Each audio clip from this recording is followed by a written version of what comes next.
before the storm of life settles, before the applause, before anyone even believes in you, there comes a moment where you must whisper to your own soul, "I will focus on me until I win." This book begins there. It begins in the quiet struggle, in the unseen battles of the mind, where dreams are born and destroyed 1,000 times. This is not a book about others. It is not about what they think, what they say, or what they do. It is about you, your growth, your persistence, your decision to keep becoming the version of yourself that refuses to give up. Shipti Arwanari, when the reflection in the mirror feels like a stranger, and the soul whispers, "There must be more than this." That is the moment of awakening, the sacred spark that begins the transformation from existing to truly living. It does not happen in a flash of lightning or the roar of applause. It begins quietly, somewhere deep within, where your spirit finally grows tired of waiting for permission to shine. This is where your story begins. The awakening within you is not about changing everything overnight. It is about remembering who you were before the world told you who to be. You start to realize that you were not created to blend in, to please everyone, or to live half awake. You were designed with purpose, precision, and divine power. The truth is, you've always had the light. It was just buried under layers of doubt, fear, and noise. But when the heart finally decides to rise, the universe rearranges itself to meet your decision. The awakening begins as a quiet rebellion against mediocrity, a refusal to settle for less than your potential.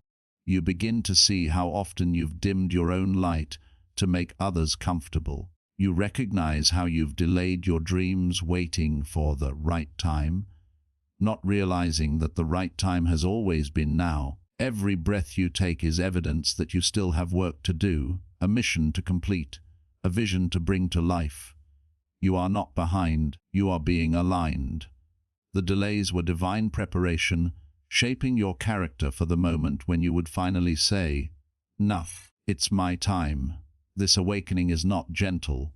It shakes your comfort, challenges your patterns, and forces you to face truths you've ignored. You begin to understand that growth feels like breaking because old versions of you must fall apart before the real you can stand tall. You'll lose interest in conversations that drain you, in relationships that no longer grow you, and in habits that keep you stuck in cycles of regret. You start to feel a pull, a divine restlessness that keeps whispering, "There's more." That voice is not your imagination, it's your higher self calling you toward expansion. You start observing your life like an outsider, seeing clearly where you've traded peace for approval and passion for comfort. And in that observation, something extraordinary happens. You begin to take responsibility. You no longer blame people, circumstances, or fate. You look within and realize the most powerful transformation doesn't come from changing others, it comes from changing you. You start rebuilding your boundaries, your mindset, your routines. You begin to protect your energy like treasure because you understand that focus is your currency of greatness. And the more you invest it in yourself, the more your world begins to shift. The awakening teaches you that self-awareness is not self-obsession, it's self-liberation. You learn to forgive yourself for what you didn't know before you knew better. You stop seeing failure as final and begin to see it as feedback. You stop chasing validation and start creating value. The more you learn about yourself, the more your confidence grows. Not the loud confidence that seeks attention, but the quiet confidence that needs none. You begin to walk differently, think differently, even breathe differently. You start believing again, not because everything around you changed, but because you changed. The same situations that once broke you now teach you. The same storms that once scared you now strengthen you. That is the beauty of awakening. You no longer fear the process, because you understand that everything is working for you, not against you. As your mind expands, your environment starts to shift too. You'll notice people who once understood you may not anymore, and that's okay. Growth often feels lonely because you're leaving behind the version of yourself that fit in. But solitude is not punishment. it's purification. It's in the quiet that you hear your purpose speak the loudest. You'll discover that peace is not found in the noise of validation, but in the calm of alignment. You will learn to enjoy your own company because you realize you are no longer escaping from yourself. You are becoming yourself. Every moment of stillness becomes a meeting with your destiny. Every morning you wake up determined to do one thing. Focus on you until you win. The awakening within teaches you that life doesn't give you what you want, it gives you what you are. So to have more, you must become more. You'll learn to think like a winner long before you win. You'll learn to act in faith long before results appear. You'll understand that manifestation isn't magic. It's alignment between your belief, your effort, and your patience. And while the world may still see you as unfinished, heaven already sees you as unstoppable. You are being refined, not rejected. You are being redirected, not delayed.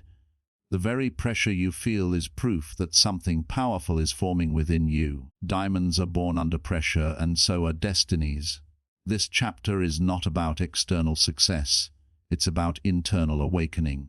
Because once the inner world changes, the outer world must follow. You'll no longer crave applause. You'll crave authenticity. You'll no longer chase people. You'll attract peace. You'll no longer run from challenges. You'll rise to meet them. You'll stop asking, when will things change for me? And start declaring, things are changing through me. Every day becomes sacred, every choice intentional. You begin to build your life, not react to it. You become the architect of your own destiny. You stop settling for surviving and start striving for thriving. The awakening within is not an event. It's a lifelong process of rediscovery. You will have days when you feel unstoppable and days when you question everything. But even in doubt, you keep moving because you've learned that motion creates momentum and momentum builds miracles. Every time you choose discipline over distraction, purpose over comfort, faith over fear, you win a little more, and those small wins become your foundation. You'll look back one day and realize that the moment you stopped chasing others and started focusing on you was the moment your entire life began to shift.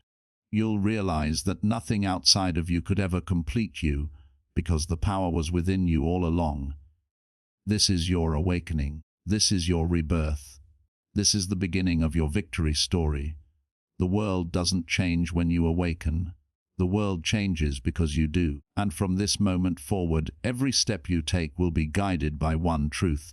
You will focus on you until you win. Shut R to Ain.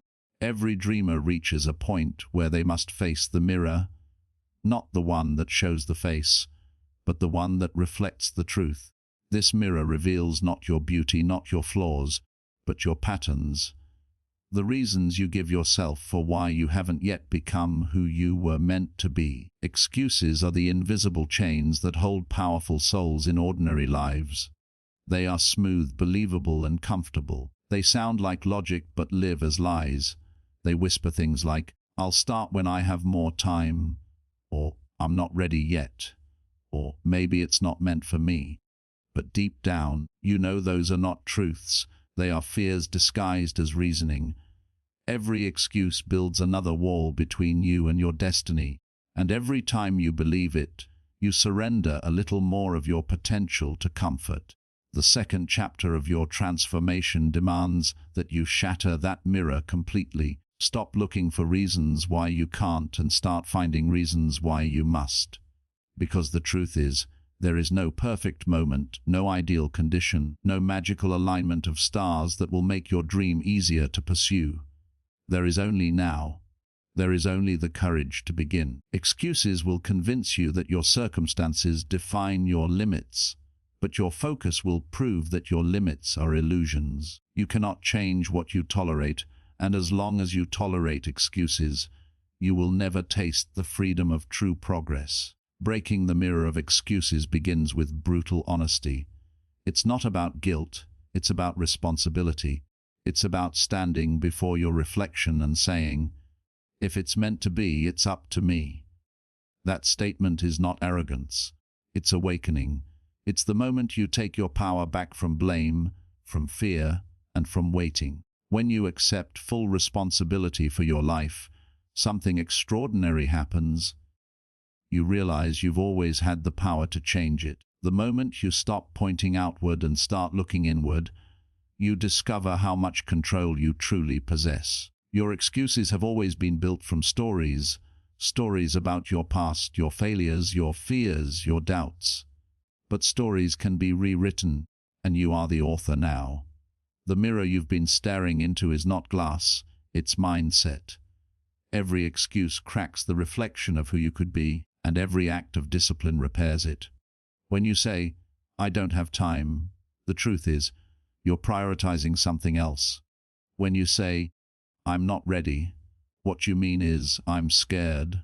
When you say, "It's not the right moment," what you mean is, "I don't trust myself yet." The minute you speak the truth instead of the excuse, the chains start to fall. Because excuses thrive in lies, but they die in honesty. You'll begin to realize that the people who achieve greatness are not the ones who had fewer challenges. They're the ones who stopped making excuses for them. They worked through pain, through exhaustion, through doubt, through fear. They didn't wait for motivation. They built discipline. They didn't wait for permission. They created opportunity. They didn't focus on what was missing. They maximized what they had. And so can you. The mirror of excuses doesn't just distort your potential. It distorts your perception. It makes you believe the world owes you something, when in truth you owe it to yourself to rise. Life doesn't respond to complaints, it responds to commitment. Every time you say, "I can't," you tell your brain to stop searching for solutions. But when you say, "I will find a way," your brain starts to build pathways to make it possible. Your words are not harmless, they are blueprints. The language of excuses builds prisons. The language of responsibility builds freedom. Breaking this mirror means embracing discomfort as your new normal. Growth is uncomfortable because it demands honesty and discipline. Two things excuses can't survive in. You'll find yourself confronting parts of you that prefer the easy route. The part that says, "Just rest a little longer," or "You've done enough." But you'll know better now. You'll recognize that comfort is the cousin of regret. Every time you choose comfort over commitment, you delay the life you were meant to live. The pain of discipline lasts minutes. The pain of regret can last a lifetime. So you'll start making small decisions differently. You'll wake up earlier. You'll stay consistent even when you don't feel like it. You'll stop waiting for the mood and start relying on the mission. You'll understand that winners don't wait for inspiration. They create it through action. Each time you act without excuse, you strengthen your identity as a finisher. Every time you choose effort over explanation, you expand your capacity for success. Excuses are comfortable lies wrapped in beautiful logic. They make you feel safe while stealing your destiny. You'll begin to see how they've hidden in plain sight, disguised as self-care, as taking it slow, as waiting for the right moment. But this chapter will expose every one of them. You'll realize that most of the time, the only thing standing between you and your dream is a story you keep repeating. A story that says you're not capable, not ready, not worthy. Break that story, replace it with truth. You are capable, you are ready, you are worthy. You've always been, but the mirror of excuses blurred your reflection.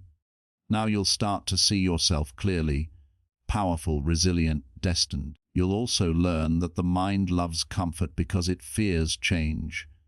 It will always find reasons to keep you where you are. But if you listen to your higher self, the voice beyond fear, it will remind you that your future demands movement. You can't think your way into a new life. You must act your way into it. The time you waste explaining why you can't could be the same time you use proving that you can. You will make mistakes. You will fall, but you will also rise, because every time you rise you weaken the voice of excuses and strengthen the voice of purpose. Soon, that voice becomes so powerful that the old excuses lose their grip entirely. You begin to move with certainty, to speak with conviction, to live with intention. The same things that once intimidated you now inspire you. You stop seeing problems as barriers and start seeing them as blueprints. Challenges no longer scare you, they shape you. When you finally break that mirror of excuses, you'll look around and realize that your world hasn't changed. You have. The walls that once confined you were never real. They were reflections of fear. You'll understand that life rewards those who take responsibility, not those who make excuses. You'll move with a new kind of power, quiet, unshakable, unstoppable. You'll realize that the moment you decided to stop making excuses was the moment you started winning. And from this chapter forward, every time that mirror tries to form again, every time doubt whispers, every time fear rises, you will remember the truth. You are no longer a prisoner of your past patterns. You are the master of your choices, the captain of your soul, and the designer of your destiny. You will focus on you until you win, and no excuse will ever be strong enough to stop you again. Chapter 3. Discipline is the bridge between the person you are and the person you're destined to become. And until you cross that bridge, your dreams will remain only imagination. It's easy to talk about success, to dream of greatness, to visualize a better life, but without discipline, those dreams dissolve into dust. Discipline is the silent architect of every masterpiece, the invisible force that builds character, shapes destiny, and separates the ordinary from the extraordinary. You cannot pray your way into becoming without the daily work that becoming requires. You cannot wish your way into transformation without the consistent decisions that define your evolution. The discipline of becoming is not glamorous. It's quiet, repetitive, and often thankless.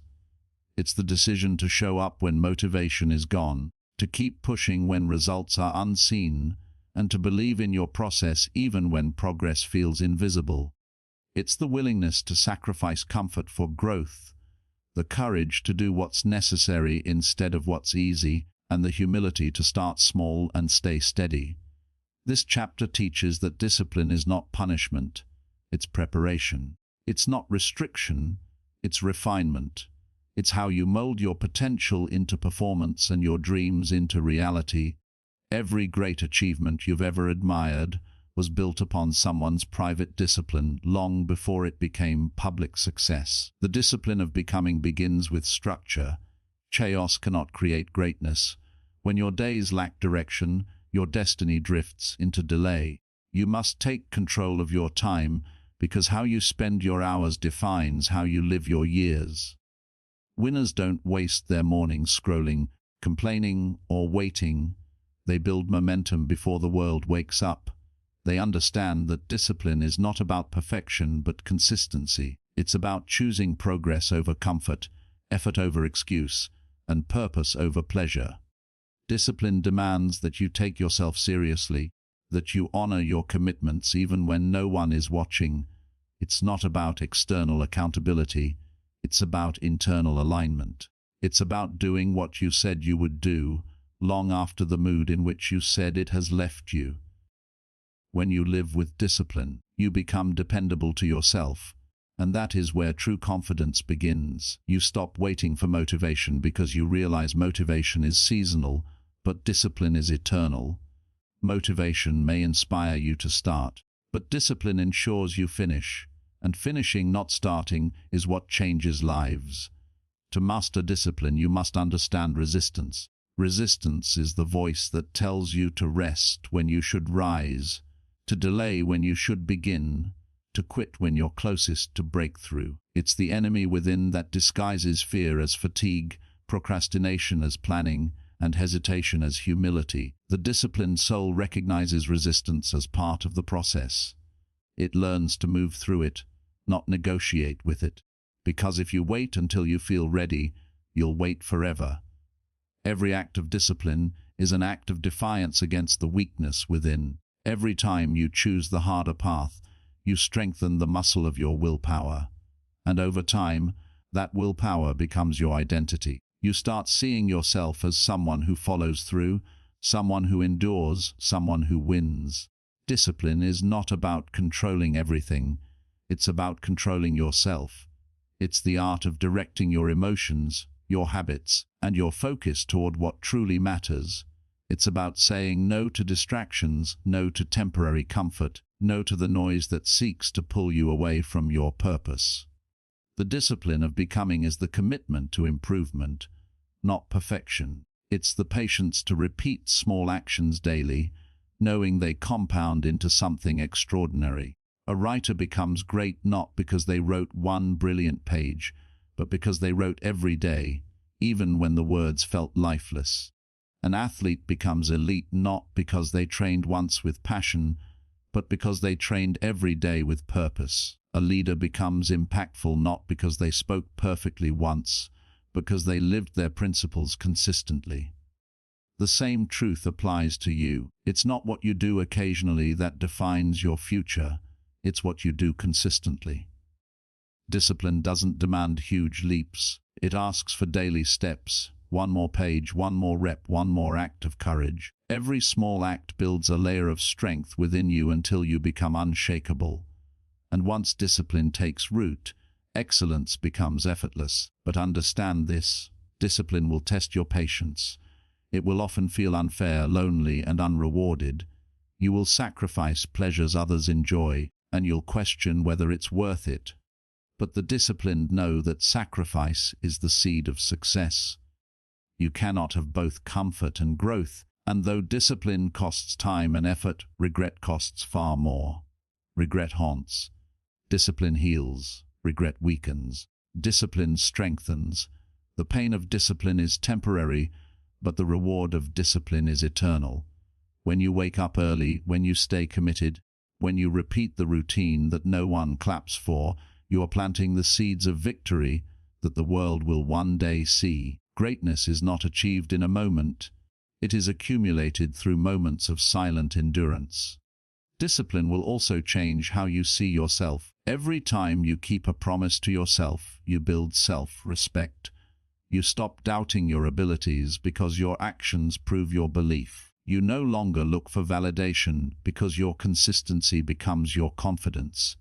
You start trusting your process even when the results are delayed. Because deep down, you know that what you do daily defines what you become permanently. You realize that discipline doesn't limit you, it liberates you. It gives you control over your life in a world where most people are controlled by impulse. While others are distracted by comfort, you are directed by purpose. While others are trapped by emotion, you are trained by execution. Discipline transforms chaos into clarity and potential into performance. The disciplined life may not always be exciting, but it is always effective. It may not always feel rewarding at first, but eventually it rewards you with results no comfort zone could ever provide. Discipline teaches you to master the art of repetition without resentment. You begin to fall in love with the process, knowing that every small act of obedience to your purpose builds your future. You understand that you are not just working on goals, you are working on you. Because discipline is not about what you get, it's about who you become. It's not just about reaching success, it's about becoming the kind of person who can sustain success. You learn to appreciate the grind, the early mornings, the quiet nights, the lonely hours of preparation, because one day all of it will make sense. The discipline that feels heavy today becomes the strength that carries you tomorrow. So, as you move through this chapter of becoming, remember this truth: success is not built in grand moments of inspiration, but in small moments of discipline repeated daily. Each morning you rise despite fatigue, each promise you keep despite distraction, each action you take despite fear, moves you closer to who you were meant to be. The discipline of becoming is a lifelong partnership with purpose. It demands your effort, your patience, your persistence, but it gives you mastery, power, and peace in return. And when you finally look back, you'll realize that the person you became through discipline was not just chasing victory, you were building it, day by day, within yourself. Because the true reward of discipline is not what you achieve, it's who you become in the process. And that, above all, is how you win.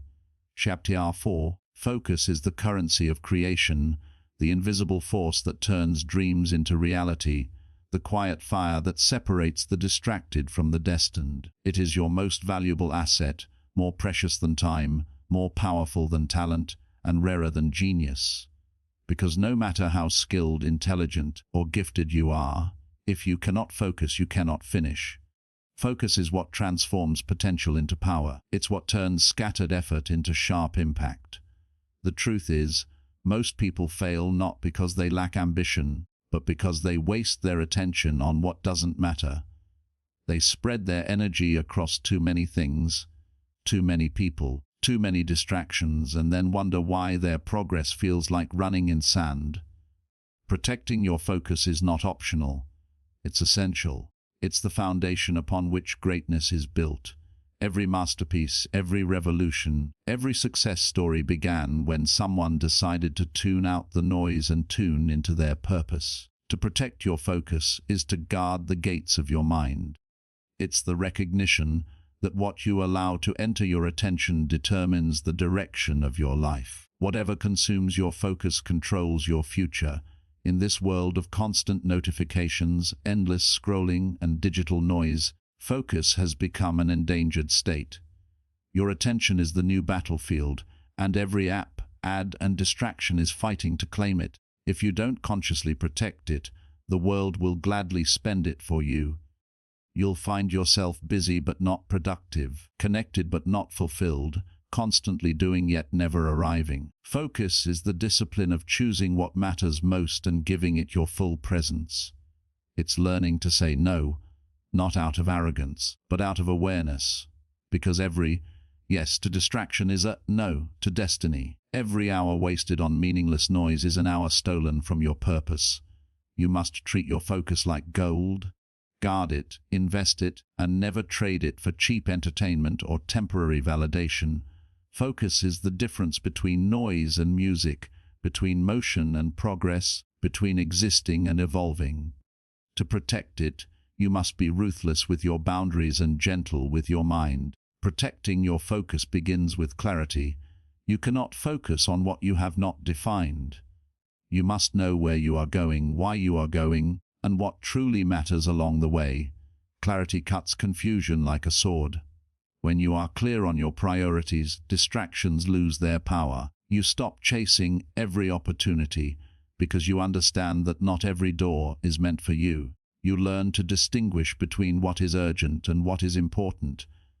Urgent things scream for your attention. Important things quietly shape your destiny. Focus means having the wisdom to choose the latter.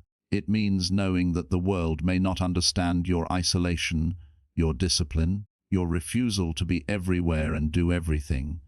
But you do it anyway, because you know that divided attention leads to diluted results. You cannot pour into your future with a distracted heart.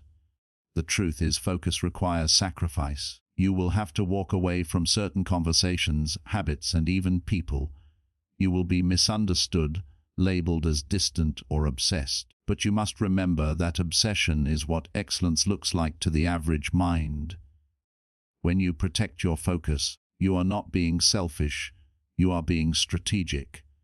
Every great achiever has walked through this fire. They learned to be comfortable with solitude, to use silence as fuel, to let go of shallow validation in exchange for deep concentration. Protecting your focus means giving yourself permission to disappear for a while, to step away from noise and step into purpose. Because every time you disconnect from distraction, you reconnect with destiny. You will notice that peace replaces pressure, clarity replaces confusion, and progress replaces procrastination. To guard your focus, you must also master your environment. Your surroundings shape your state of mind more than you realize. If you live in clutter, your thoughts become cluttered. If you spend your time with scattered people, your energy becomes scattered too. Build a space that supports your goals, not sabotages them. Create routines that protect your mornings, because the first hours of the day decide the tone for everything that follows. Don't begin your day by consuming others' lives on screens. Begin by building your own. Focus thrives in simplicity, in silence, in structure. Every notification you silence, every meaningless commitment you release, every boundary you enforce is a declaration that your dreams matter more than distractions. And while protecting your focus may sometimes feel lonely, that solitude is sacred. The world celebrates the results of focused people, but rarely understands the discipline behind them. Focus demands that you be okay with missing out on what's temporary so you can build what's timeless. It teaches you to see attention as energy, and like energy, it must be directed with intention. The more you focus, the sharper your vision becomes. You start noticing opportunities others overlook, hearing the whispers of intuition others ignore, and building momentum that others mistake for luck. Focus creates flow, and in flow effort becomes effortless. That's when purpose feels natural, when passion turns into progress, and when days of practice suddenly become moments of mastery. But make no mistake, focus must be protected from the enemy within as much as from the world outside. The greatest distraction is not your phone, your job or social media, it's your own mind. It's your self-doubt, your overthinking, your tendency to replay past mistakes and future fears. To truly focus, you must learn to quiet the internal noise.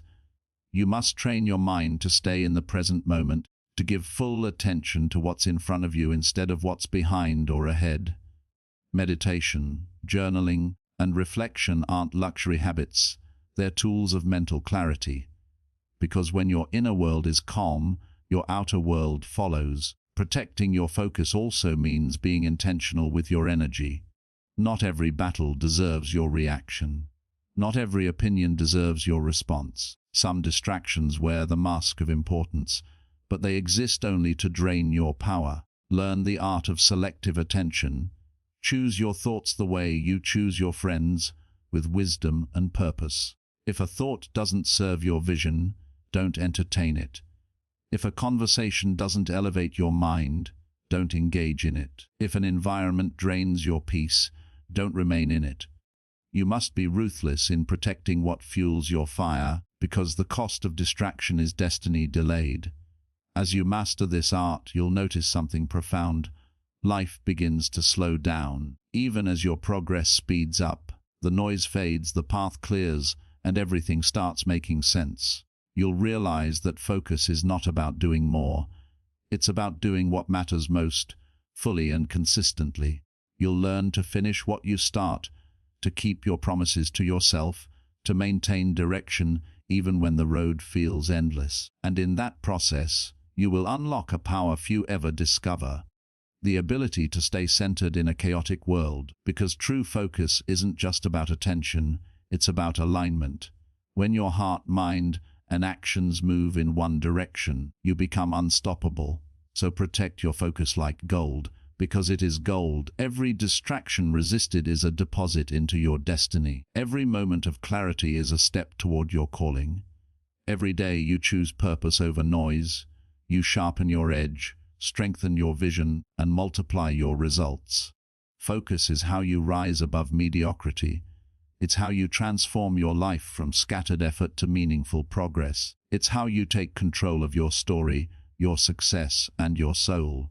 And when you finally master it, you will look back and realize that protecting your focus wasn't just about reaching goals. It was about becoming the kind of person who never loses sight of what truly matters. Because in a world designed to distract you, your focus will always be your freedom, your power, and your path to victory. Cheek ar fiv. Words are not just sounds that fade into silence. They are spiritual forces that shape reality, carry energy, and create outcomes. The tongue is the steering wheel of destiny, and what you speak consistently determines the direction of your life. Faith, when spoken, becomes a creative weapon, a divine force that commands invisible things to manifest. You may not realize it, but every word you speak plants a seed in the soil of your future. Some people speak life and reap abundance. Others speak doubt and reap delay. Faith is never silent. It speaks, it declares, it calls things that are not as though they were. The Bible says, "Death and life are in the power of the tongue," and those who understand this live differently. They know that their voice carries authority in the unseen realm. When you speak with faith, you activate heaven's power to move on your behalf. When you speak fear, you invite defeat before the battle even begins. Spoken faith is not wishful thinking, it's spiritual law. It's the alignment of your heart, your words, and your belief with the promises of God. To live by faith, you must learn to speak faith, especially when your circumstances scream the opposite. Because real faith doesn't describe what it sees, it declares what it believes until what it believes becomes what it sees. Every great transformation begins with a declaration. God Himself created the universe not by effort, but by speech. Let there be light. And there was light. That is the pattern of divine creation, and you were made in His image to create the same way. Your words are creative instruments. When you speak, you release spiritual vibration that either builds or breaks, blesses or binds. Many people sabotage their own destiny because they use their mouth to curse what their faith is trying to build. They pray for success but speak failure, ask for healing but talk about sickness, believe for breakthrough but repeat how stuck they feel. You cannot speak defeat and expect victory. The words you release either align with heaven or empower hell. Spoken faith demands consistency. It's not something you turn on only when you pray, it's something you live by. Every time you say, "I can't," "It's too hard," or "It will never happen," you are creating barriers with your own tongue.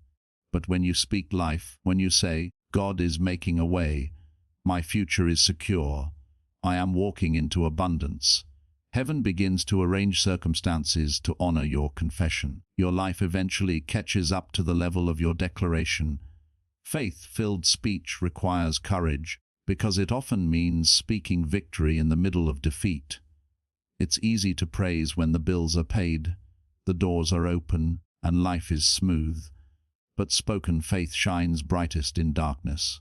When you dare to say, "I am healed," while still feeling the pain, you're not lying, you're prophesying. You're declaring what heaven has already decreed. Faith doesn't deny facts, it simply refuses to be ruled by them. Facts describe reality, faith creates it. When David faced Goliath, he didn't talk about how big the giant was. He declared how great his God was. That's the power of spoken faith. It shifts focus from fear to divine possibility. It's not arrogance, it's agreement with truth. And every time you speak that truth, you strengthen your inner conviction. Your words feed your faith or your fear. The more you confess what God says, the more your spirit aligns with it, until belief becomes natural and miracles become normal. There's a reason Jesus spoke to storms, cursed fig trees, and commanded healing with words. He was showing us the spiritual principle that authority is released through speech. You don't beg mountains to move, you command them. You don't wish for change, you declare it. You don't wait for open doors, you speak them open. But this power only works when your words are rooted in faith, not frustration. Faith-filled words flow from a heart that believes. That's why Jesus said, "Out of the abundance of the heart, the mouth speaks." If your heart is full of fear, your mouth will release doubt. But if your heart is full of faith, your mouth will release power. The key, therefore, is to saturate your mind and heart with truth, through scripture, worship, and prayer, until faith becomes your default language. Then, even under pressure, your words will create pathways of blessing instead of barriers of defeat. Spoken faith also requires discipline. You must become conscious of your daily vocabulary, because casual speech carries creative consequence. The universe doesn't distinguish between jokes, frustration, or declarations. It simply responds to what's released. Every time you say, "I'm broke," "I'm unlucky," or "Nothing ever works out for me," you are affirming limitation. And every time you say, "I'm favored," doors are opening for me. God is working behind the scenes. You are aligning with divine favor. Train yourself to guard your mouth the way a king guards his treasure. Speak intentionally, not impulsively. Speak life even when life feels heavy. Speak progress even when you feel stuck. Your words have weight, They are not empty echoes, they are containers of power. Faith is not passive belief, it's active declaration. The woman with the issue of blood didn't just believe silently. She said to herself, "If I may touch his garment, I shall be made whole." Her words created the energy that drove her to action and unlocked her miracle. Likewise, your spoken faith sets things in motion. When you speak over your finances, your family, your health, or your future, you're not just expressing hope, you're commanding alignment. The spiritual realm recognizes authority, and faith is heaven's language. Angels respond to it, darkness retreats before it. When you speak with faith, you sound like your Creator, and creation must obey. That's why you must be careful never to let frustration silence you. The enemy doesn't fear your thoughts, he fears your declarations. A silent believer is a defeated believer.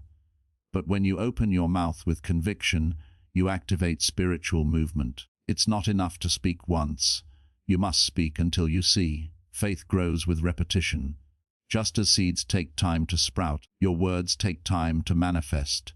Keep declaring even when nothing changes, because persistence is the proof of faith. Every no you hear in the physical is an invitation to speak louder in the spiritual. Your miracle may already be in motion, hidden beneath the surface, waiting for your continued declaration to bring it forth. Never underestimate the compound power of consistent confession. Over time, it reshapes your mindset, redirects your focus, and reprograms your reality. Spoken faith isn't about pretending, it's about partnering with God, with truth, with destiny. Remember this: your voice carries spiritual authority. When you speak with faith, you echo the creative power of heaven itself. You become a co-creator with God in shaping your life. The same breath that spoke galaxies into existence flows through your lungs. That means you're never powerless. You're only as silent as your unbelief allows. So open your mouth with courage. Declare abundance where there is lack, healing where there is pain, and victory where there is struggle. Speak the word until the word becomes your world.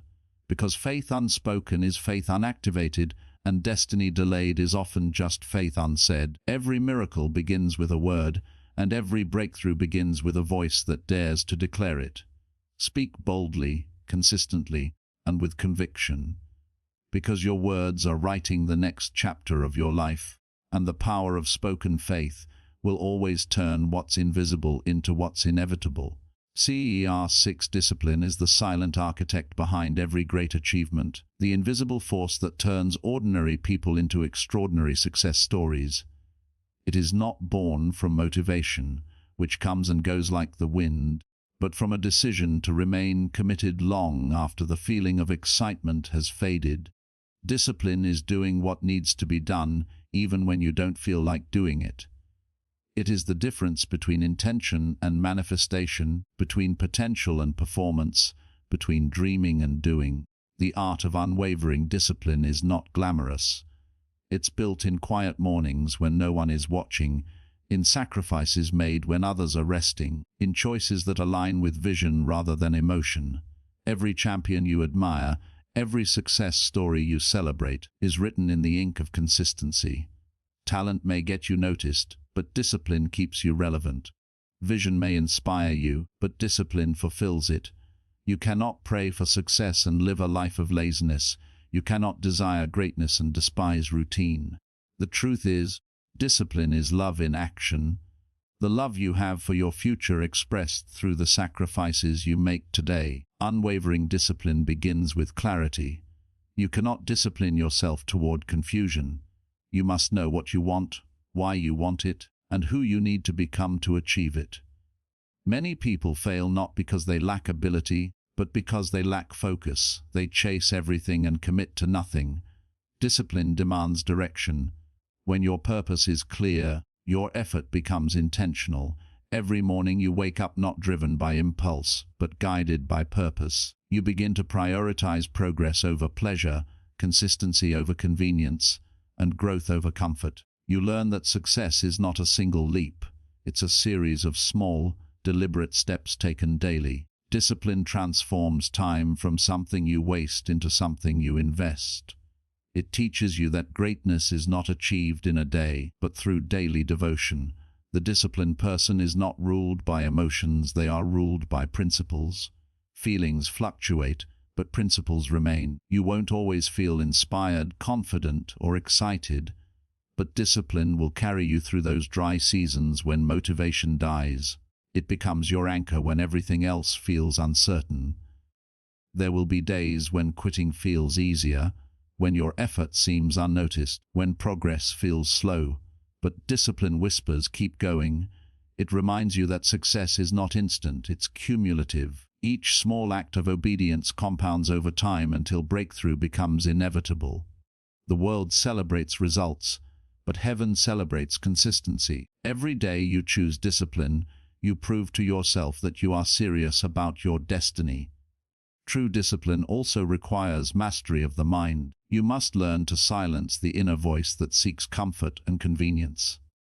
The undisciplined mind always finds excuses. I'll do it tomorrow. I'm too tired. It's not the right time. But the disciplined mind responds, if not now, when? Discipline is not harshness, it's alignment. It's the understanding that short-term pain produces long-term peace. It's knowing that the small discomfort of effort today prevents the greater regret of failure tomorrow.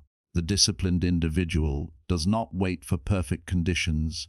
They create progress through imperfect effort. They understand that consistency builds confidence and repetition builds resilience. You cannot outpray a lack of discipline. You cannot outdream what you refuse to do daily. Every area of your life, spiritual, emotional, financial, physical, requires discipline to thrive. Your spirit needs prayer and meditation. Your body needs movement and rest. Your mind needs learning and renewal. Neglect one, and the others suffer. Discipline is the thread that ties all these together, ensuring balance and strength. The reason most people give up halfway is not lack of faith, but lack of structure. Faith gives you vision, but discipline builds the bridge. You cannot walk into your destiny without structure, and you cannot maintain greatness without order. Every empire, every business, every legacy stands on the foundation of discipline. Even nature follows order. The sun rises and sets, the seasons shift on schedule. Discipline aligns you with divine rhythm. One of the hardest lessons discipline teaches is delayed gratification. In a world obsessed with speed, discipline reminds you that slow growth is still growth. The oak tree that stands tall for centuries begins as a small seed that patiently endures every storm. Likewise, your journey requires patience. You must learn to celebrate process, not just results. Discipline helps you stay grounded when success comes and steadfast when it doesn't. It reminds you that the journey shapes you more than the destination. Every repetition, every rejection, every refinement builds endurance. Discipline makes you dependable, not just to others but to yourself. It teaches you to trust your own word, to follow through on what you promised yourself long after the excitement fades. Unwavering discipline also means protecting your environment. You cannot build discipline in chaos. You must learn to guard your time, your energy, and your focus like sacred treasures. Surround yourself with people who challenge your standards, not those who comfort your excuses. A disciplined life requires boundaries. What you say no to determines how strong your yes becomes. You cannot say yes to purpose while saying yes to distraction. Discipline is not about restriction, it's about freedom, the freedom to become who you were designed to be. When you control your habits, you control your destiny. Every habit is a vote for the person you are becoming, and discipline ensures those votes count in your favor. There will be seasons where discipline feels lonely. While others are partying, you'll be preparing. While others are talking, you'll be training. While others are scrolling, you'll be studying. And yet when the moment of opportunity arrives, those who played will watch, and those who prepared will lead. Discipline makes you ready before the world recognizes you. It prepares your character to handle the weight of what you prayed for. Because blessings without discipline become burdens. Many people lose what they receive simply because they never built the discipline to sustain it. Discipline doesn't just get you there, it keeps you there. And when fatigue comes, remember this truth: rest is part of discipline. Rest is not laziness, it is renewal. Even the strongest warriors must recover. True discipline knows when to pause, not to quit, but to recharge. The goal is not burnout, it's longevity. The disciplined person understands that the body and mind are instruments that must be tuned regularly. You cannot pour from an empty vessel, so rest, reflect, and then rise again stronger. In the end, discipline is not punishment, it's power. It's the secret ingredient that separates dreamers from doers, wishers from winners, talkers from transformers. Every morning you choose discipline, you honor your future self. You prove that your destiny matters more than your distractions. You remind the universe that you are not waiting for opportunity. You are preparing for it. Discipline is the bridge between your calling and your crown, between your prayers and your proof. So commit fully. Do not negotiate with laziness. Do not compromise with mediocrity. Stand firm in your daily habits, because what you do consistently becomes who you are permanently. The art of unwavering discipline is not about perfection, it's about persistence.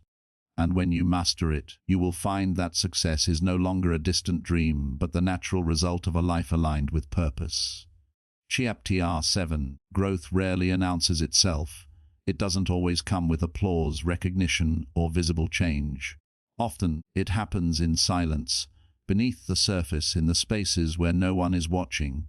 The silence of growth is sacred, yet it is also the most misunderstood season of life.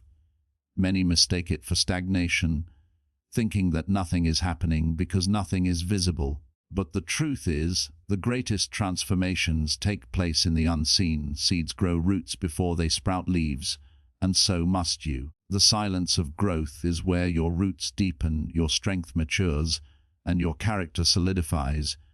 It's where God hides you, not to punish you, but to prepare you. It's the space between your prayers and your breakthrough, between your calling and your unveiling. This silence isn't empty. It's full of divine activity. Every delay has purpose, every quiet moment holds meaning, and every hidden season shapes the person you must become before your purpose can be revealed. Growth in silence teaches you to trust the process, to keep watering even when you see no fruit, to keep believing even when results are invisible, because what's happening beneath the soil of your life is more important than what's seen above it. In this silent season, patience becomes your greatest weapon. You begin to understand that rushing the process only weakens the outcome. Just as a butterfly must struggle to break free from its cocoon to strengthen its wings, you too must endure the quiet struggle that builds resilience. The silence forces you to confront yourself. It strips away distractions, applause, and validation until you are left face to face with your raw essence. In that stillness, you discover your real motives, your hidden fears, and your untapped strength. Growth in silence matures your soul, because it removes the noise that keeps you dependent on external affirmation. It teaches you that peace is not found in movement, but in stillness. The silent season becomes a mirror that reflects who you truly are when the world isn't watching. Can you still believe when no one is clapping? Can you still work when no one is watching? Can you still trust when no one is confirming your progress? These are the questions the silence of growth forces you to answer, and in answering them, you evolve. The silence also tests your faith. When God seems quiet, when opportunities feel far away, when nothing seems to move, your mind will be tempted to doubt. But faith isn't built in comfort, it's forged in silence. This is where you learn to stand on what you know, not what you see. You begin to rely less on external signs and more on internal conviction. You understand that silence is not absence, it's development. God's silence is never neglect, it's strategy. When the teacher is silent, it means the test is in progress. And just like a student, you must remember what you were taught before the silence began. The silence of growth isn't punishment, it's preparation for promotion. If everything were loud and instant, you would never learn endurance, and endurance is the foundation of lasting success. The greatest people in history, leaders, innovators, prophets, creators, all had to endure a silent season. Before David was king, he was a shepherd in obscurity. Before Joseph ruled Egypt, he was forgotten in prison. Before Jesus began his ministry, he spent years in hidden preparation. Silence precedes greatness because hidden growth sustains public victory. During your silent season, you will also confront loneliness. Growth requires separation. You cannot evolve while clinging to everything that once comforted you. Silence removes noise, but it also removes company. People who once celebrated you may no longer understand you. Relationships that once fit may now feel distant. And while that isolation hurts, it is necessary, because when God wants to do something new in your life, He often isolates you, not to abandon you, but to refine you. Just as gold must be purified in fire, your spirit must be purified in silence. You learn to stand alone, to depend less on others and more on your own faith, your own strength, your own connection to purpose. The silence teaches you to become your own encourager, your own motivator, your own reminder that destiny still awaits. It's in those quiet nights, when no one calls and no one claps, that you find the voice of God whispering, "Keep going, I'm still with you." Silence also sharpens your focus. When the noise fades, clarity rises. You start hearing ideas you couldn't hear before, seeing possibilities that were once hidden by distractions. The silence gives you space to think deeply, to refine your vision, to plan strategically. This is when you prune, cutting off what no longer serves your purpose, simplifying your life, and aligning your energy. You realize that not everything that looks good is good for your growth. You learn the power of saying no, not out of pride, but out of purpose. The silence becomes your workshop, your training ground, your sacred studio of transformation. What others see as a pause, you know, is preparation. You're not waiting, you're working quietly, building privately for what will soon be revealed publicly. But the silence of growth isn't just spiritual, it's emotional too. It teaches you emotional control, the ability to remain calm in uncertainty. You learn that not every storm needs a reaction, not every opinion deserves a response, not every setback requires panic. Silence builds inner stability. It turns your emotions from wild waves into still waters. It teaches you to find peace in process, to trust timing over urgency. You start to understand that what's meant for you cannot miss you. The silence becomes less frightening and more comforting because you know that something divine is unfolding. You stop asking, "When will it happen?" and start saying, "It's happening even if I can't see it yet."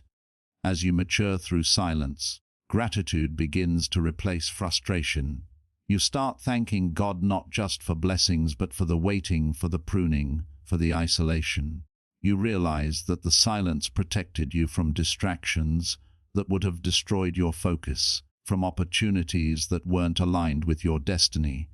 You begin to trust divine timing with unshakable peace. You no longer compare your journey to others, because you understand that growth happens at different paces for different people. Flowers bloom at different times, but each fulfills its purpose beautifully.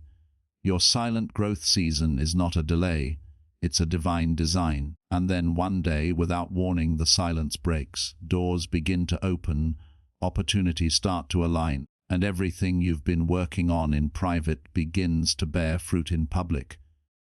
People will look at you and call it sudden success, but you will know it was silent growth. Every tear, every lonely night, every unseen effort will reveal its purpose. The silence didn't hide your progress, it protected it. You'll look back and thank God for not revealing you too early, because now you're not just shining, you're strong enough to stay shining. The silence of growth will always be one of life's greatest teachers. It teaches patience, faith, focus, and endurance. It builds depth where there was only surface. It crafts character where there was only ambition. It replaces noise with knowing. And when the time comes, it releases you into the world not as who you were, but as who you were always meant to be. So embrace the quiet. Let it refine you, not define you. Let it stretch you, not scare you. Because while silence may feel like nothing is happening, in truth everything is happening. Growth is never loud, it's sacred, slow and silent. And when it's done, it speaks for itself without saying a word. Haptare, there comes a moment in every journey when no one else believes in you, when the voices around you grow quiet or skeptical, and the only voice left that matters is your own. That is where the true strength of self-belief is born, not in the applause of others, but in the conviction that lives within you even when the world doubts you. Self-belief is not arrogance, it is awareness, the unshakable understanding that you carry divine potential within you, and that potential is not dependent on anyone's validation. It is the recognition that you were created with intention, that every gift, flaw, and experience has shaped you for something greater. The strength of self-belief begins the moment you stop waiting for permission to rise and decide that you are enough. Not when you achieve more, not when people approve of you, but now exactly as you are. Believing in yourself is not about pretending that you never doubt. It's about choosing to move forward despite the doubt. It's about knowing that faith in yourself is the bridge between vision and victory, between dreaming and doing. Self-belief is the engine that drives destiny. Without it, even the greatest opportunities fall flat, but with it, even small chances can lead to miracles. Every great innovator, leader, and dreamer throughout history had to first win the battle within. They had to silence the inner critic that whispered, "You're not good enough," and replace it with the declaration, "I am chosen for this." They didn't start with certainty. They started with courage. The strength of self-belief grows every time you choose action over fear. You may stumble, fail, or fall, but each time you rise again, your confidence strengthens. True self-belief is not built on perfection. It's built on perseverance. It says, even if I fail, I will learn. Even if I'm scared, I will try. Even if no one sees my worth yet, I will not stop believing in my own. That inner conviction becomes your shield against doubt, rejection, and delay. It becomes your armor in a world that constantly tries to make you forget your power. But here's the truth. Self-belief doesn't grow in comfort, it's forged in challenge. Every setback, every disappointment, every door that closed was not meant to destroy you, but to strengthen your inner foundation. You learn who you are not when life is easy, but when life tests you. When people leave, when plans fail, when your dreams seem distant, that is when your faith in yourself is tested. It's easy to believe when everything is working, but powerful people believe even when nothing makes sense. Because self-belief is not built on evidence, it's built on identity. You don't need proof to believe in yourself. You are the proof.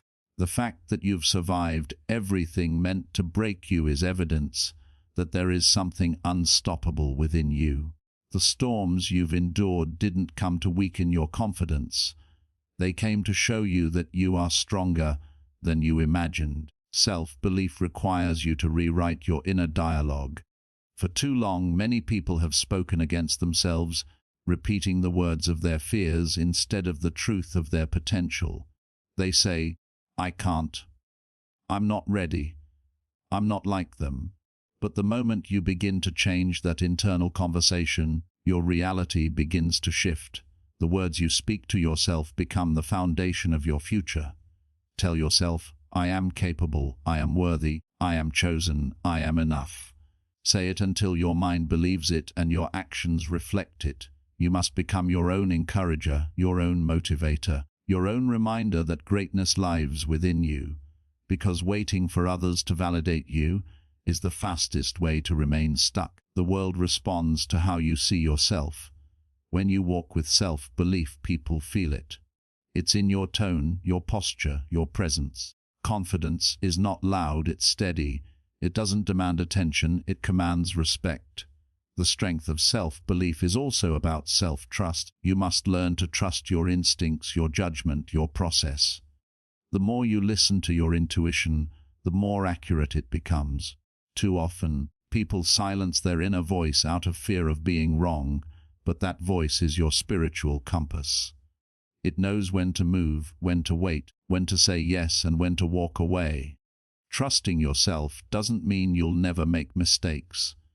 It means you'll learn from them without losing confidence. It means you stop outsourcing your decisions to others who don't carry your vision. The strength of self-belief makes you independent, not in isolation but in confidence. You stop chasing approval because you realize that validation from others can never replace validation from within. Building self-belief also requires forgiveness, especially forgiving yourself for past mistakes. Many people carry guilt that keeps them from believing in their potential. They let their past define their worth instead of refine it. But the truth is, your past was a classroom, not a life sentence. Every failure taught you something. Every heartbreak shaped your compassion. Every disappointment built your strength. You are not who you were. You are who you've become through endurance. Believing in yourself again after failure is one of the bravest things you can do. It's saying, yes, I fell, but I'm not staying down. The moment you forgive yourself, you free yourself, and that freedom allows you to move forward with new energy and confidence. Self-belief is not about comparison, it's about authenticity. The moment you start comparing your path to someone else's, you weaken your faith in your own. Everyone's journey unfolds differently. Some rise quickly, others rise quietly. What matters is that you rise at all. The strength of self-belief means staying grounded in your own lane, trusting your own timing, and knowing that your pace does not diminish your potential. When you stop competing and start creating, you move from insecurity to inspiration. You start focusing on becoming the best version of yourself instead of a copy of someone else. The greatest power you will ever have is being fully unapologetically yourself. Self-belief is not static. It must be maintained. Every day, the world will try to convince you to shrink, to doubt, to settle. But you must remind yourself daily of who you are and why you began. Feed your mind with truth. Surround yourself with people who remind you of your potential, and distance yourself from those who drain your confidence. Protect your belief like a flame in the wind, because without it, everything else fades. The more you nurture it, the brighter it burns. And as your belief in yourself deepens, something miraculous happens. You start to see opportunities that were always there but invisible to a doubtful mind. Your courage multiplies. You begin taking bolder steps, speaking louder truths, and walking taller in purpose. People will wonder what changed, but it won't be your environment. It will be your energy. When you believe in yourself, the universe mirrors that belief. You start attracting what aligns with your confidence. Doors open not because they were locked, but because your belief gives you the courage to knock. The strength of self-belief transforms you from a dreamer into a doer, from a seeker into a creator, from a follower into a leader. It gives you the audacity to rise again and again, no matter how many times life knocks you down. It whispers to your heart in the darkest hours, saying, you still can. It fuels you when motivation fades, anchors you when fear attacks, and carries you when no one else can. Self-belief is your most powerful weapon, your most loyal companion, and your greatest inheritance. So believe, even when it's hard. Believe when others doubt. Believe when everything is quiet. Because belief is not about seeing, it's about knowing. And when you truly believe in yourself, nothing in this world can stop you from becoming everything you were created to be. Shabtiar 9 Persistence is the silent force that transforms ordinary people into extraordinary achievers. It is the heartbeat of success, the fuel that keeps the fire burning when everything around seems to be falling apart. The power of persistence lies not in speed, but in endurance. The ability to keep moving forward despite pain, despite delay, despite disappointment. It's easy to start a journey when excitement is high, but persistence begins where motivation ends. It's that quiet, unglamorous, consistent effort you give when no one is watching, when progress seems invisible, and when quitting feels easier than continuing. Every great success story is a testimony of persistence, not of those who never failed, but of those who refuse to give up after failing. When you study the lives of great leaders, inventors, and dreamers, you'll find one common thread running through them all: persistence. They were people who faced rejection, setbacks, and ridicule, yet kept going because they believed their breakthrough was waiting on the other side of their perseverance. Thomas Edison failed thousands of times before perfecting the light bulb, yet when asked about his failures, he famously said, "I have not failed. I've just found 10,000 ways that won't work." That is persistence, the mindset that sees failure not as an end, but as information, not as defeat, but as direction. The power of persistence is rooted in vision. When you have a clear sense of purpose, it gives meaning to your struggle and patience to your process. Purpose acts as the compass that keeps you steady even when the winds of life push against you. People who give up easily often do so because they've lost sight of why they started. Persistence is born from conviction. When your why is strong enough, your how will follow. You don't need perfect circumstances, you just need relentless consistency. Every small effort, every repeated attempt, every day you decide to try again, adds up like drops of water shaping a rock over time. It may look like nothing is happening on the surface, but persistence is doing its work underground, building the foundation for your eventual breakthrough. Too many people stop just before their victory. Right before the door opens, they turn back because the waiting felt too long. But what they didn't realize is that persistence always pays off, though never on our timeline. The seed you plant today does not bear fruit tomorrow, but if you persist in watering it, nurturing it, and protecting it from discouragement, it will eventually bloom. The beauty of persistence is that it develops character. When you persist, you grow stronger, wiser, and more disciplined.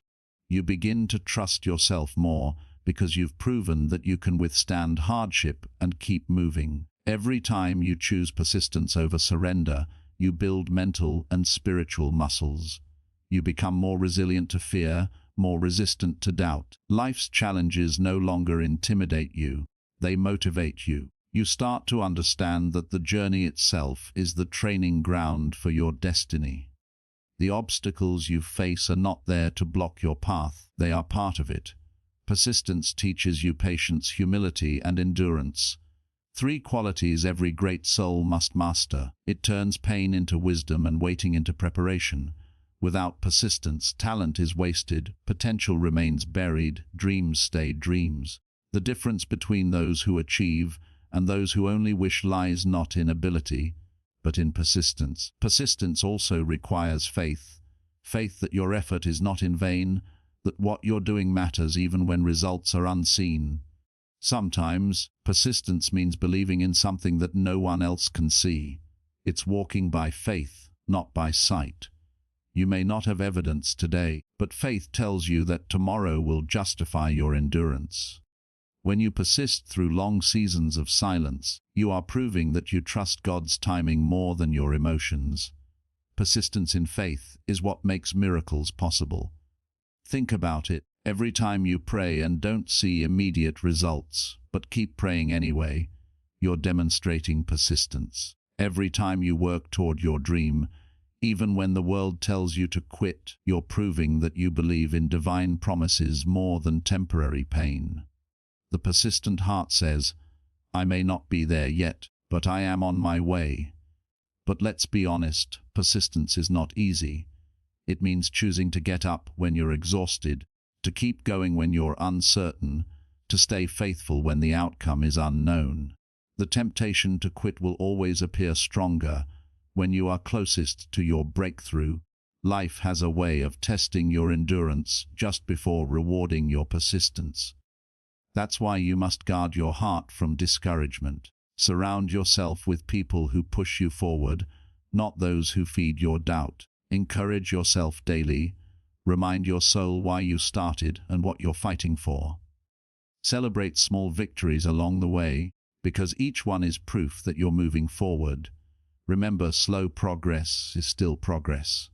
Persistence is not about never feeling tired, it's about refusing to let weariness win. Even eagles, the strongest of birds, must rest before they soar again. There will be times when you need to pause, recharge, and regain focus. But resting is not quitting. True persistence understands the rhythm of progress. Sometimes you push hard, sometimes you regroup, but you never give up. You must pace yourself for the journey because persistence is not a sprint, it's a marathon. It requires endurance of both heart and mind. And as you persist, something amazing happens. What once seemed impossible starts to feel natural. What once felt heavy becomes lighter. Your capacity expands, and your belief strengthens. You begin to operate at a level you once thought was beyond you. The power of persistence also impacts others. When people see your consistency, your refusal to give up, it inspires them to keep going in their own battles.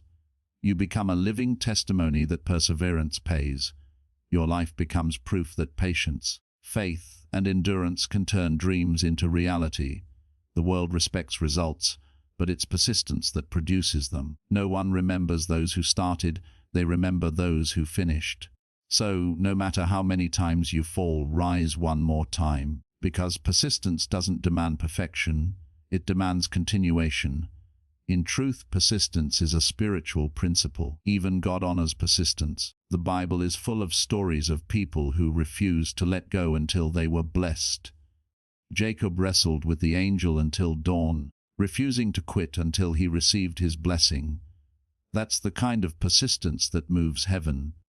When you hold on to your faith, when you keep showing up, when you keep believing even when it hurts, you are demonstrating a level of commitment that invites divine favor. Heaven responds to those who persist with purpose. So keep pressing forward, no matter how slow the progress may seem. Every step you take in faith is a declaration that your purpose is bigger than your pain.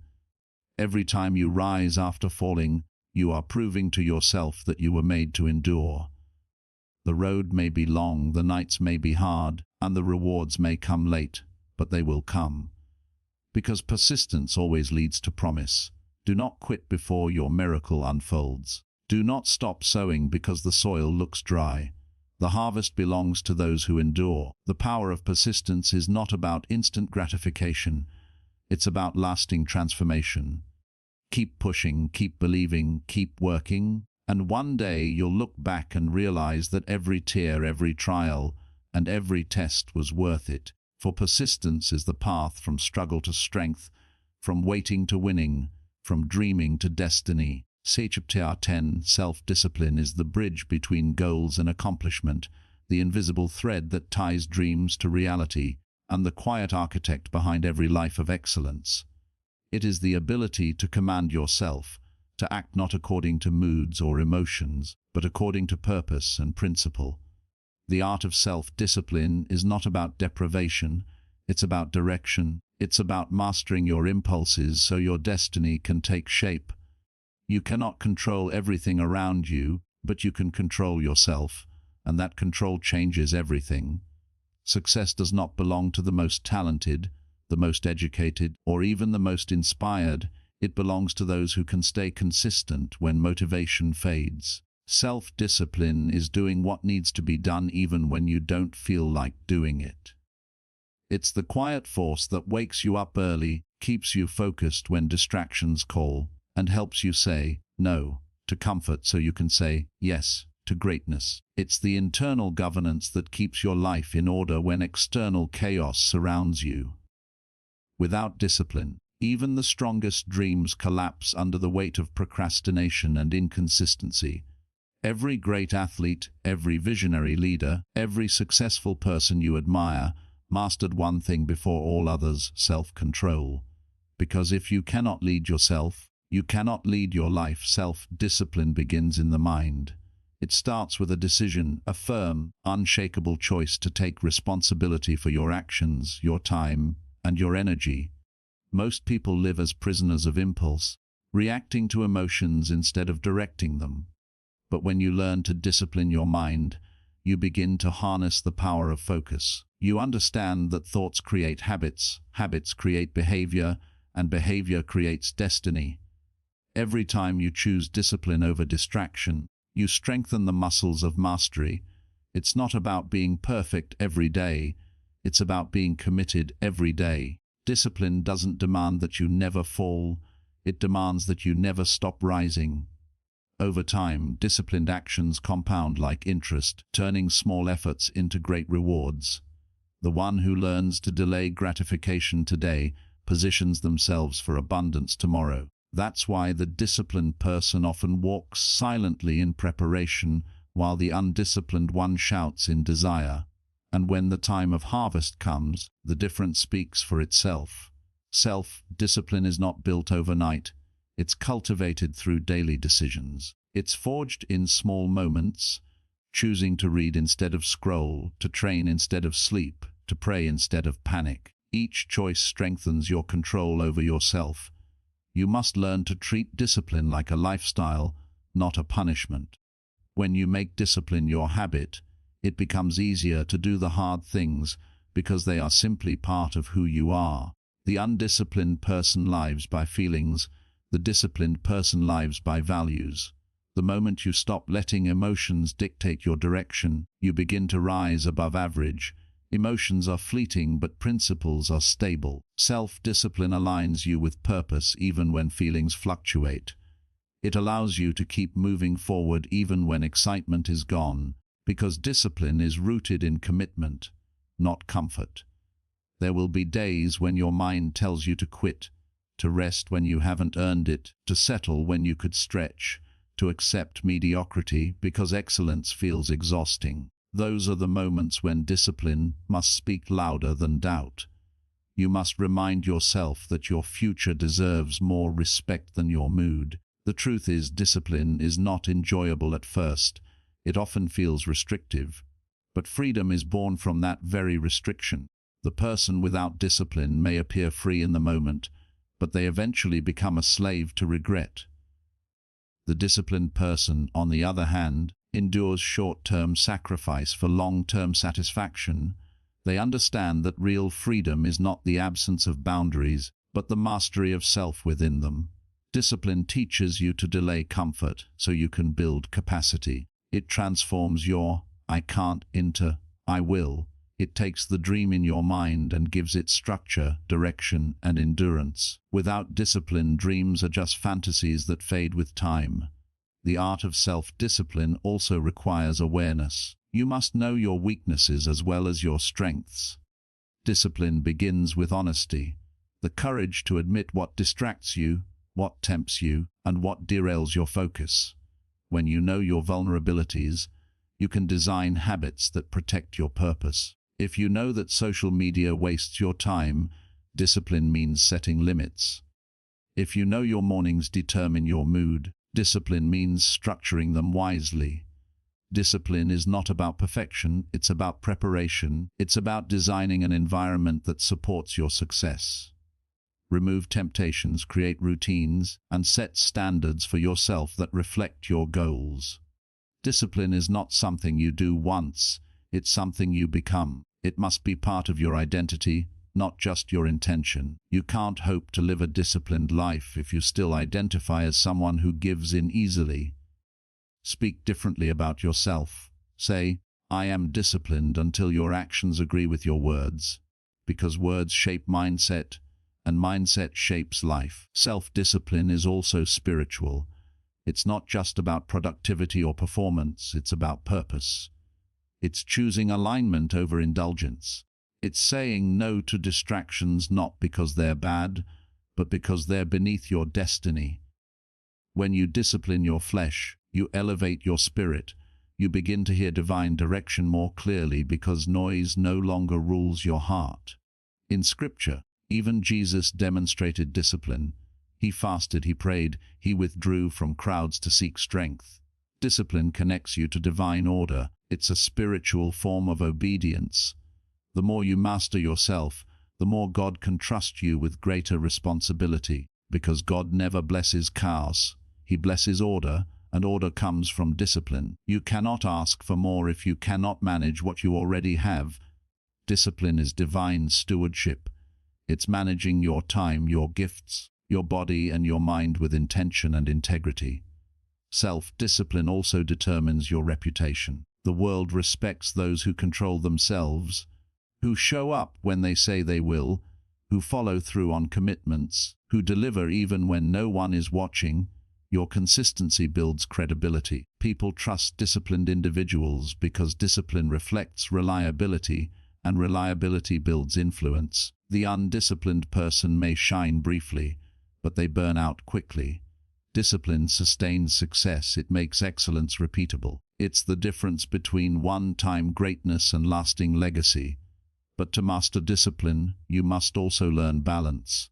Discipline is not about punishing yourself or denying rest. It's about aligning effort with wisdom. Too much rigidity can lead to burnout, while too little discipline leads to failure. The art lies in knowing when to push and when to pause. Even the most disciplined must learn the rhythm of renewal. True discipline includes rest, because rest restores clarity. Discipline without rest leads to resentment, but discipline with wisdom leads to fulfillment. Ultimately, the art of self-discipline is the art of becoming your best self.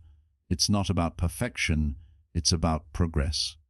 Every time you choose discipline, you are choosing to honor your purpose, your time, and your future. You are proving that you are not controlled by external circumstances, but guided by internal conviction.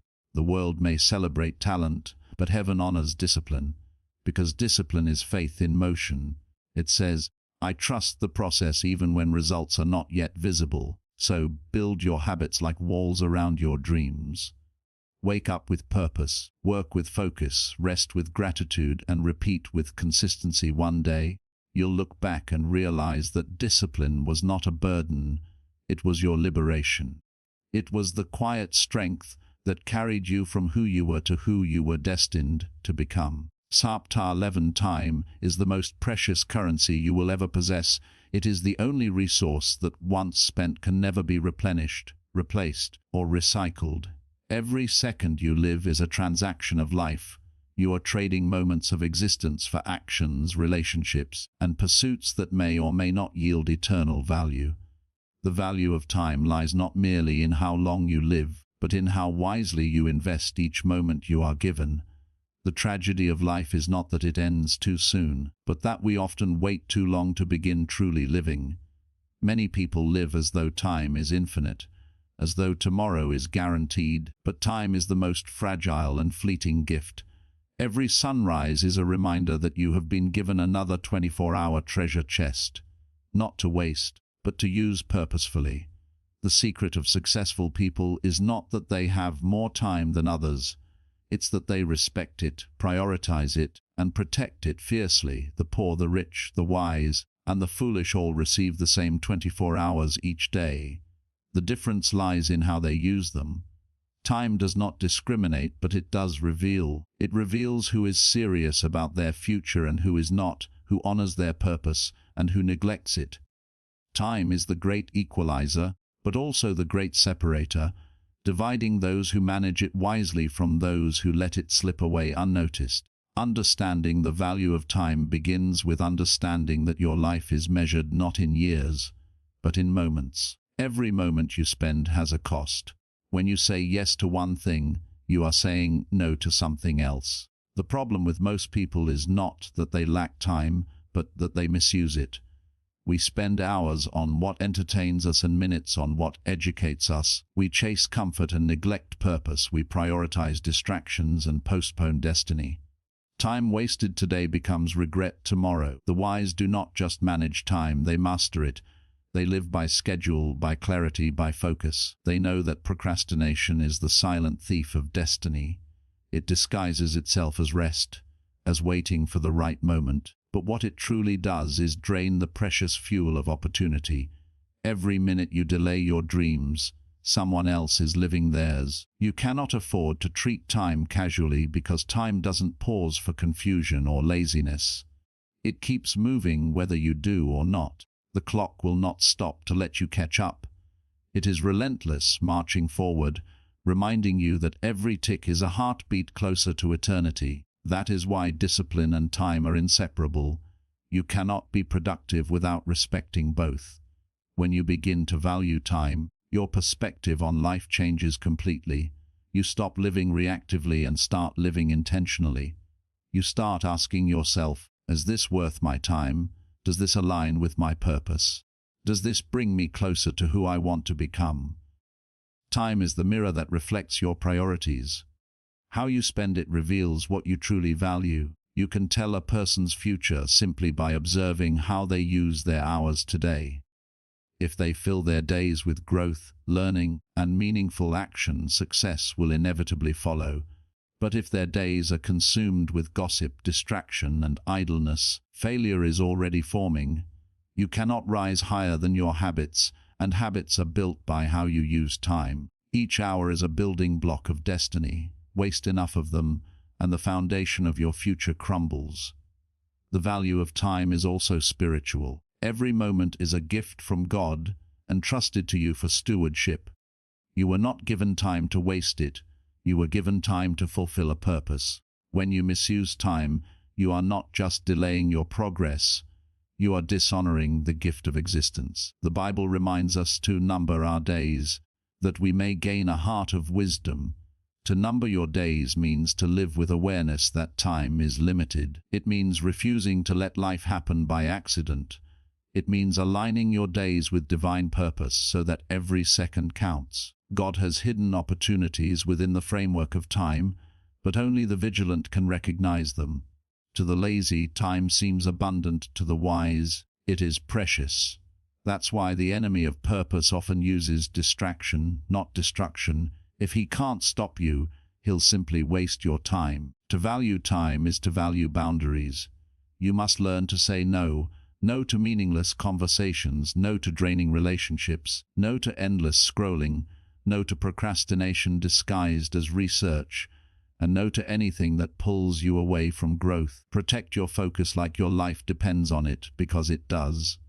Every yes you give must be sacred, reserved for things that align with your destiny. Remember, time is not just passing, it's being exchanged. Every wasted hour is an opportunity lost forever. You cannot buy back time, but you can redeem it by using what remains wisely. Time management is not about filling every second with work. It's about filling every second with purpose. It's about balancing effort with rest, action with reflection, ambition with gratitude. The one who knows how to balance these wins both success and peace. Time also teaches humility. It reminds us that no matter how powerful, rich, or intelligent we become, we are still bound by the same ticking clock. No one can escape it, no one can control it. The most successful people are not those who try to fight time, but those who learn to flow with it. They live in the present, not trapped in regret of the past or fear of the future. They understand that yesterday is gone, tomorrow is uncertain, but today is all they truly have. The present moment is the most powerful time in existence, because it's the only place where change happens. Every great transformation begins with a single decision made in the now.